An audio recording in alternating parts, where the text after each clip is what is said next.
جی ناظرین، بریک کے بعد ایک بار پھر آپ کو خوش آمدید کہتے ہیں۔ کراچی کے معاملات کے حوالے سے جو کلنگز ہوئی اس کا ہم ذکر کر رہے ہیں۔ نہال ہاشمی صاحب سے ہم جاننے کی کوشش کریں گے۔ نہال ہاشمی صاحب، میاں صاحب آج اپنی تقریر میں کہتے ہیں کہ لاتوں کے بھوت باتوں سے نہیں مانتے۔ کراچی کے معاملات کا اگر ذکر کیا جائے تو یہاں پہ کون کس کی نہیں مان رہا ہے اس وقت؟ بسم اللہ الرحمن الرحیم۔ اسما دیکھیں، ہم نے پڑھا تھا، دیکھا نہیں، ہمیں سوچتے تھے کہ ویژولائز کرتے تھے کہ کیسا ہوگا یہ جب لفظ ہم نے پڑھا کہ روم جل رہا تھا اور نیرو بانسری بجا رہا تھا۔ آج ہمیں وہ منظر ایسے ہی محسوس ہوتا ہے کہ کراچی جل رہا ہے، سندھ جل رہا ہے، پاکستان کے ہر شہر کے سڑکوں پہ لوگ جل رہے ہیں اور جلا رہے ہیں، مگر ہمارے آج کے نیرو بانسری بجا رہے ہیں۔ یہ پرائمری ذمہ داری نیرو میں شامل کون کون ہے؟ حکمران نیرو ہوتے ہیں جی، اور کون ہے نیرو؟ آپ دیکھیں، آپ نے بہت اچھی بات کی کہ آرٹیکل 184(3) کے تحت آرٹیکل 184(3) کے تحت سپریم کورٹ نے بڑا کلیئر ویرڈکٹ دیا تھا اور حکومت کو ڈائریکشنز دی تھی کہ جناب آپ اس پہ عمل درآمد کریں، مگر آپ دیکھیں افسوس کہ حکومت کو اس سے کوئی دلچسپی نہیں ہے۔ نان ایشوز کو چھیڑا گیا۔ اصل میں 4.25 سال میں انہوں نے بجلی کی قیمت بڑھائی، پیٹرول کی قیمت بڑھائی، روٹی کی قیمت بڑھائی۔ اگر کسی کی قیمت گھٹائی ہے تو وہ زندگی کی، لوگوں کی خوشیوں کی، امن کی قیمت تو ویسے نہال ہاشمی صاحب نشانہ بن رہے۔ کل کی ریلی کا اگر ہم ذکر کر لیں، وہ ماروی میمن صاحبہ بھی تھیں عزیر بلوچ کے ساتھ، وہ آئیں، رحمان ملک صاحب کہتے ہیں ہم اس کی تحقیقات کریں گے کہ ان کو اجازت کس نے دی اور وہ کیوں اس ایریا میں گئے اور کس کی پرمیشن سے انہوں نے وہاں پہ ریلی نکالی۔ تو وہ پھر ڈائریکٹلی الزام نون لیگ پہ ایک طرف لگ رہا ہے، دوسری جانب تو سندھ قوم پرستوں سے ہم بات نہیں کر رہے ہیں۔ سب سے پہلے تو میں کہوں گا رحمان ملک صاحب اپنی تحقیقات کرا لیں کہ ان کو کس نے اجازت دی کہ برطانیہ سے آ کر کے یو کے سے آکے پاکستان کے وزارت داخلوں کو دیکھیں اور جس کا بیڑا غرق کر دے۔ وہ جہاں تک ماروی میمن کا ہے تو ماروی میمن ایک آزاد پاکستانی شہری ہے، پولیٹیکل ایکٹیوسٹ ہے، اس کو اگر کسی نے وہاں بلایا وہ اپنی ذاتی حیثیت میں ضرور گئی تھی۔ تو میں یہ سمجھتا ہوں ان کو اگر تحقیقات کرنا ہے تو ان باتوں کی تحقیقات کریں کہ سپریم کورٹ کی جو ورڈکٹ ہے اس پہ کیا رہا، ان کو تحقیقات کرنا چاہیے کہ 52 لوگ کراچی میں مارے گئے تھے، لیاری میں جانور کو مار دیے گئے تھے۔ ان کو تحقیقات کرنی چاہیے تھی کہ جب یہ کل واقعہ ہوا تو پولیس کہاں سو گئی تھی؟ جب یہ واقعہ ہوا لوگوں نے ڈکلیئر کیا تھا کہ ہم یہاں سے ریلی لے کے آئیں گے، تو ان کے سی آئی ڈی کے ادارے کہاں سو گئے تھے، خفیہ ادارے کہاں سو گئے تھے، خفیہ کیمرے کہاں سو گئے تھے، ان کی جو ویجیلنٹ رینجرز ہے وہ کہاں پہ تھی؟ تو یہ ان کی پرائم ذمہ داری ہے۔ پاکستان کے کانسٹیٹیوشن کے تحت اگر یہ اس ملک کے حکمراں ہیں تو اسی کانسٹیٹیوشن کے تحت ان کی یہ ذمہ داری ہوتی ہے کہ لوگوں کی وہ جان و مال کی خدمت کریں، کیونکہ وہ جو کچھ کر رہے ہیں ہمارے ٹیکسوں پہ پل رہے ہیں، یہ ہمارے ٹیکسوں کے پیسے ہمارے سینے پہ ان گولیوں کو اتارا جاتا ہے۔ بڑے دہشت گرد پکڑے کراچی میں۔ دیکھیں پاکستان کا مسئلہ آج جو ہے لوگ روٹی کے لیے ترس رہے ہیں، یہ نان ایشو پہ جا رہے ہیں، لوگوں کے بس میں نہیں ہے کہ وہ بجلی کا بل ادا کریں، اپنے بچوں کی فیس ادا کریں۔ آج آپ دیکھیں اتفاق کی بات ہے کہ آج ہی یہ فیصلہ ہوا ہے کہ کراچی میں مختلف اسکول مختلف انداز میں سمر ویکیشنز پہ جائے گی۔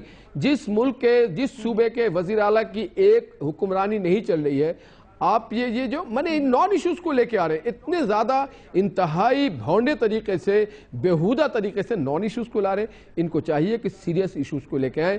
لوگ 4.25 سال میں انہوں نے کیا کیا چیزوں کو مہنگا کرنا اور ایک کمزور حکمرانی انہوں نے اڈاپٹ کیا، سپریم کورٹ کو وائلیٹ کیا انہوں نے۔ ہم نے بارہا ان سے کہا کہ آپ حالات ہو گئے نا کراچی کے، لوگوں کو جو مارا جا رہا ہے چن چن کے مارا جا رہا ہے، لیکن مارنے والا کا کبھی آج دن تک نشاندہی نہیں ہو، اس کا تعلق کہاں سے ہے، کس جماعت سے؟ اسما اگر ان کے پاس نیت ہو، ول ہو، اور یہ سمجھیں کہ یہ عوام کے خادم ہیں اور یہ جو بڑے بڑے ایوانوں میں بیٹھے ہیں، بڑی بڑی گاڑیوں میں گھوم رہے ہیں، ان کو لوگوں کی حفاظت کے لیے، تو میں کہتا ہوں 24 گھنٹے کے اندر ہر قاتل پکڑا جا سکتا ہے، ہر نظام ٹھیک ہو سکتا ہے۔ مگر بات یہ ہے کہ ایک منٹ اسما، لیٹ می فنش اسما، یہ سپریم کورٹ نے بڑا کلیئر انڈکشن دیا ہے، یہ جان بوجھ کے نہیں کرنا چاہتے ہیں، یہ کسی بھی صورت سے عوام کو لڑانا چاہتے ہیں، انگریزوں کی ریو ان میں منتقل ہو گئی ہے، ڈیوائیڈ اینڈ رول کرنا چاہتے ہیں، نان ایشوز کو لانا چاہتے ہیں۔ شرجیل میمن صاحب، کیا واقعی ایسا حکومت نان سیریس ہے، نان ایشوز پہ توجہ دیتی ہے، لوگ مر رہے ہیں، لاشیں گرتی ہیں، حکومت دیکھتی نہیں، سنتی نہیں؟ لیکن نہایتی احترام کے ساتھ نہال ہاشمی صاحب کے ساتھ، میں ان کو پرسنل نہیں بول رہا، لیکن ان کی پارٹی کے لیے یہ وہ مثال مشہور ہے کہ الٹا چور کوتوال کو ڈانٹے۔ یہ جو آگ کی بات کر رہے ہیں ہم، مہاجر صوبہ، یہ شروعات کی شہباز شریف نے۔ پنجاب میں انہوں نے کہا کہ اگر پنجاب میں صوبے بنانے کی بات ہوئی تو پھر سندھ میں بھی صوبے بنیں گے۔ پہلی جو ہے چنگاری جو ہے وہ شہباز شریف نے وہاں سے پھینکی۔ دوسری بات गवर्नेंस की बात कर रहे हैं, दूसरे इश्यूज पे आ रहे हैं, तो उनसे पूछें कि पंजाब में 63% हुकूमत जो है इनकी है। पंजाब में 63% लोगों में वहां पे खुदकशियां वहां हो रही है, पुलिस गर्दी वहां हो रही है, बुकला गर्दी वहां हो रही है, दहशत गर्दी वहां हो रही है, किडनैपिंग वहां हो रही है, करप्शन का सारा बाजार पंजाब में खुला, उन सारी चीजों पे ये चुप है।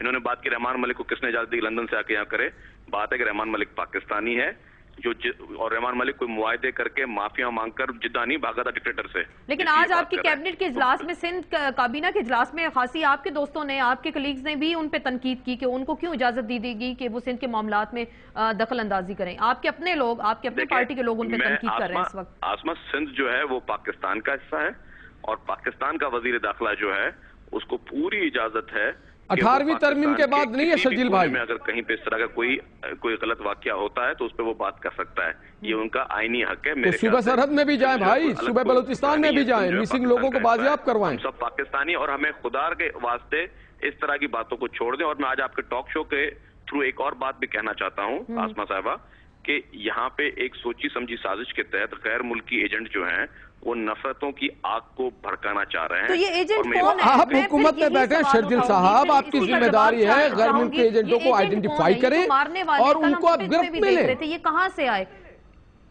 मैं आपको बता रहा हूँ आसमा साहब, मसला क्या है कि हैं आप और हम जैसी शक्लें हैं इन लोगों की, ये कोई आसमान से उतर के कोई आसमानी मखलूक नहीं है, कोई एलियंस नहीं है।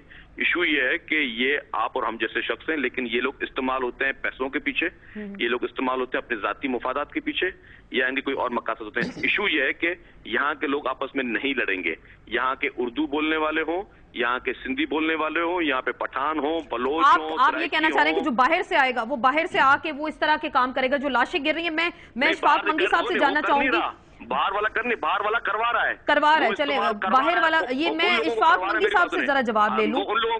असमा, इन्होंने तस्लीम कर दिया कि ये इस काबिल नहीं है कि लोगों की जान और माल की हिफाजत करे, और बाहर के लोग आकर के इस मुल्क में वारदात करके जाते हैं। आज ये मुहाजिर सूबे तहरीक के जो चैंपियन बनते हैं, आपको पता, मुझे याद है जब मैं इंटर में था हैदराबाद में, दीवारों पे लिखा होता था कि सलीम हैदर को वजीर बनाओ।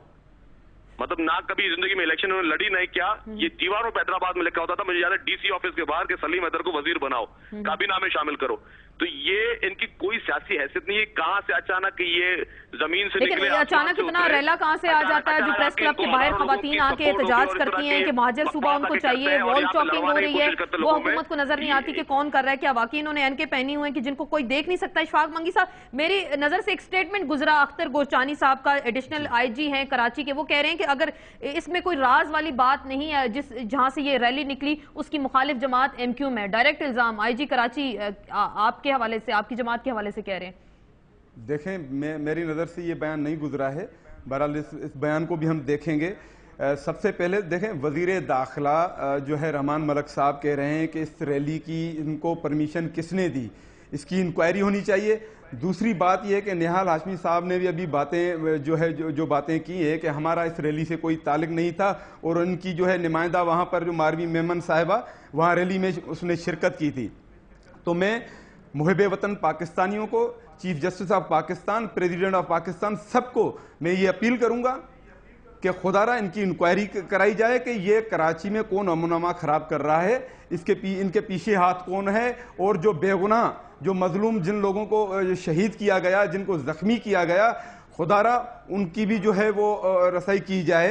ये तो बहुत बड़ा जुल्म है, करे कोई और भुगते कोई और। अच्छा, वो करते वो हैं, इल्ज़ाम हमारे ऊपर लगते हैं। ये तो वही बात है कि हम आहा भी भरें तो होते हैं बदनाम, वो कत्ल भी करे तो चर्चा नहीं होता। तो आसमा, ये ऐसे नहीं चलेगा, खुदारा इनको सोचना चाहिए। और मैंने जैसे ये अपील की है अरबाब अख्तियार को कि इनकी इंक्वायरी होनी चाहिए कि ये अमन कौन खराब कर रहा है। मुत्तहिदा कौमी मूवमेंट आके बैठी कराची रजिस्ट्री में, उन्होंने फैसले में मेंशन किया, जिम्मेदारी डाली हुकूमत पे, सियासी जमातों के नाम लिए गए, इनके विंग्स हैं, इनके पास असलहा मौजूद है, किसी ने कुछ नहीं किया। देखें आसमा, हम यहाँ कराची में स्टेक होल्डर हैं, हम मानते हैं, लेकिन जहाँ पर रैली हुई है वहां पर हम स्टेक होल्डर नहीं है, वहां तो कोई परिंदा भी नहीं उड़ सकता। तो वहां हमारे लोग कैसे जाएंगे, कैसे गोलियां चलाएंगे? ये तो उनसे पूछें कि ये लोग कौन है। 1-2 हफ्ते पहले तो वहां ऑपरेशन हो रहा था, गवर्नमेंट ऑपरेशन कर रही थी, अभी हमारे लोग वहां कैसे जा सकते हैं? खुदारा इनकी इंक्वायरी की जाए, बेगुनाह लोगों के साथ इंसाफ किया जाए। آپ بھی کہہ رہے ہیں انکوائری کی جائے، باقی لوگ بھی کہتے ہیں انکوائری کی جائے، حکومت وہ لگتی ہمیں کچھ بے بس ہے اس تمام تر تناظر میں. اسی پہ مزید ہم بات کریں گے. کراچی کے حالات و واقعات کا ذمہ دار کون ہے، ایک مختصر سے بریک کے بعد.